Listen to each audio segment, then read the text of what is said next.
Allahın hər şeyi bilməsi insanın azad iradəsini məhdudlaşdırmır. Bilmək heç nəyi məhdudlaşdırmaz. Allahın bilməyi, mən bir dənə misal çəkim sizə, misal kimi.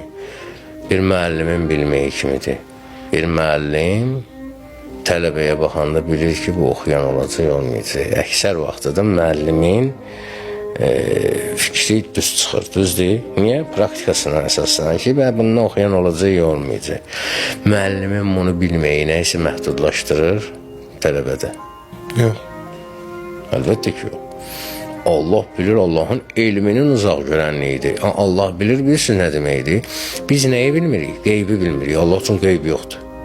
Biz neyi bilmirik? Sabahı bilmirik. Gələcək. Allah üçün zaman yoxdur. Bizim üçün keçmiş, bugün, sabah var. Allah üçün bir nöqtəcə hər şey. Məsələ budur. Amma insanların da beynində belə o özünü məhdudlaşdırması da var ki, bir şey məsəl üçün baş verir.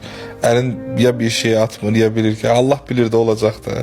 Allah bilirsə olacaq. Düzgün fikir deyir axı. Təbii ki, o düzgün fikir. O müəllimin bilməyi kimidir. Müəllimin bilməyi kimidir. Tutalım, müəllim bilir ki, o ali məktəbə girəcək, bu girməyəcək. Bunu bilirsə. İndi girən də oxumasın ki, mən girəcəyəm, alim. Bu söhbət deyil.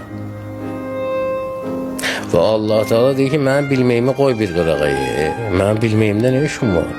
Sizin qiymətiniz sizin səyinizlə ölçülür. Nə qədər səy eləyirsən, çalışmağın nə qədərdir? Mənə lazımdır öyrəksən, mənim üçün neçə min rəkət namaz qılasan. Sonra namaz qılan o, mən dediklərimi elə, tabi 2 rəkət də qismətin olsa, o mənə bəsimdir. Yəni ki, o biz nəyə bənzəyir, o qarışqa görürlər ki, tələsir də, deyir, hara gelsin.